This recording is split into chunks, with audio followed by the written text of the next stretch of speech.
asalaamaaleykum mbokk yi ak xarit yi daleen ak jàmm fii ci seen chaîne Jotna TV bokk ci groupe Jotna Media Group ngeen xamante ni am ngeen Jotna News Jotna rajo ak Jotna TV tey nag ñuy jàngat ci bopp yéenekaay semaine bi ñu génn ñi ngi ko tënk ci ñaari fànn benn bi jëm ci conséquence Covid-19 bi beneen bi jëm li xew fii ci international au niveau de l'Afrique de l'Ouest li ñeel conséquence Covid-19 bi ci secteur agricole bi nga xamante ni mi ngi représenté 15% au PIB wu Sénégal ñi ngi sentir baisse boo xamante ni c'est très très conséquent par rapport ak fële nga xamante ni mooy zone des Niayes ñoom nga xamante ni 80% fruits et légumes yu dëkk bi ñoom ñoo koy fournir ñoom jamono yi gis ñu kenn ku leen ni ñaata la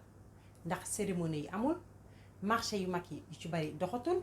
te itamit nga xamante ni population bi la plupart ñoom ñoo leen jëndal seen légumes yi ñoom de dañuy jëm sax préféré ko jox ko yi nga xamante ni mooy animaux yi ñu mën ko dundee ndax lu ñu wàññi njëg bi gisuñu ku leen koy jënd wala tamit duñu ci génn. secteur tourisme bi nag entreprise yu bari ñi ngi prévoir def ay licenciement économique ndax malgré mesures yi nga xamante ni état bi jël na ko pour dimbali leen ñoom génnuñu si ndax amuñu ay clients. secteur agence de voyage yi ñoom gisuñu kenn ku leen jëndal seeni ay billets te ba ngeen xoolee li nga xamante ni mooy fermeture réciprocité espace aérien entre Sénégal ak Europe gisuñu ay clients donc malheureusement hôtels yi mënuñu tourner restauration yi aussi la waxi noonu donc malheureusement ils sont obligés de faire face à cette crise sanitaire par des licenciements économiques. wàllum Covid bi tax na lu bari doxatul ba nga xamante ni lu ci bari ñi ngi koy envisager di ko reporter par exemple li ñeel FIFA bépp compétition bu naroon am fii ci Afrique reporté nañ ko ba 2022 li nga xamante ni nag mooy élection municipale yi nga xamante ni déjà reporté woon nañ ko pour le 28 mars 2021 ñi ngi lam-laamee ni état bi daf ko bëgg a reporter de nouveau pour cause Covid-19 ñi nga xamante ni ñoom ñooy coalition Jotna ànd ak président Ousmane Sonko ñoom ñi ngi exiger de la part de Macky Sall mu fixer une date le plus rapidement possible pour ces élections-là duñu nangu benn report élection boo xamante ne c'est anticonstitutionnel ndax déjà ñoom nee nañu c'est toute la démocratie sénégalaise qui est mise en quarantaine donc ñoom ñi ngi exiger rapidement une date des élections pour ñu mën a fixer la politique de ce pays. Covid-19 ak ay conséquences am fële ca port autonome de Dakar lu tollu 3050 tonnes de nitrate d'ammonium ñi ngi ko fa stocké boobu ba léegi ëpp na 3 semaines mënul jàll ndax circulation bi doxul risque bi nag mooy ce produit est très très très dangereux li ci stocké ëpp na 2700 tonnes par rapport ak nitrate d'ammonium ba explosé fële ca Beyrouth au Liban jamono yàggul donc ñi ngi xaar ministre de l'environnement mu jël ay matuwaay le plus rapidement possible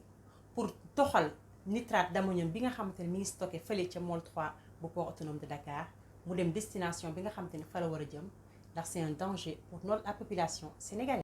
xam ngeen nag examen yi nga xamante ne dañ ko reporté woon ci biir semaine bi xale yi nga xamante ne ñoo doon passé examen CFE jàpp nañ seen journée de examen waaye yàlla def mu taw boo xamante ni kenn xamul fuñ koy nettalee malheureusement précaution yi nga xamante ni nguur bi waroon na ko jël doyul salle de classe yi isolé wuñ ko parce que xam nga ni kuy def examen ci nawet faw taw bi dal ci li ciy conséquence mooy xale yi dañ doon def seen examen di dox di pëttax ci biir ndox bi enseignante yi di génn ci classe yi ak seeni ay copie d'examen en main di pëttax ci ndox bi pour mën a génn. leneen li ñu ci remarqué mooy sujet mathématique bi dafa am ñaari erreur ndax benn bi ñi ngi ne xale yi di def CFE nañu calculer bénéfice alors que sujet bi cultivateur bi dafa am perte. deuxièmement ñu ngi leen ne nañu def ay coloriage ay cases alors que sujet yi ñu ngi ko imprimer en noir et blanc donc xale yi gisuñu benn couleur boo xamante ne war nañ ko mën a identifier ba koy mën a colorier. au niveau international fële ci Mali nga xamante ni Ibrahima Boubacar Keïta dafa bëggoon forcer candidature am 3e mandat population bi génn di jàmbaar la ñoom nga xamante ni ñii di mouvement du 5 juin ñoo ko dirigé ñu exiger sans condition mu démissionner émeutes yi di am soulèvement bi di am contestation yi di gën a bari ba ci biir semaine bi mardi 18 août ci la armée bi dem jàpp kii di Ibrahima Boubacar Keïta jàpp premier ministre am ak président assemblée nationale président IBK def déclaration ne moom démissionné de toutes ses fonctions, ce qui veut dire que présentement ce pays est gouverné par les militaires. ñoom nee nañu ils vont exiger d'organiser des élections générales waxtaan ak population bi yëpp pour mun a teg li nga xamante ne moo ñeel politique ak civile. kii di CEDEAO nag moom dafa demander embargo demandé na ñu tëj frontière bi képp koo xamante ne mi ngi ko séq ak Mali. nee na bu benn relation financière commerciale économique amati diggante ak Mali ñi ngi exiger ñu delloo IBK fi nga xamante ne moom mooy gëddam mooy delloo ko liggéeyam ndaxte nee na ñoom dañ ko élire démocratiquement. waaye malheureusement la demande populaire au niveau du Mali c'est que IBK démissionne à défaut de renoncer à son 3e mandat. li nga xamante ni nag moom mooy jamono yii kii di Imam Dicko nga xamante ni moo nekkoon le contestataire farouche de IBK nga xamante ni figure emblématique la ci révolution bi moom nee na mi ngi delluwaat ci jàkk yi ndax moom imam la te imam lay resté mi ngi ñaan maliens yi ñu def jàmm ci seen diggante ndax jàmm ci la lépp xaj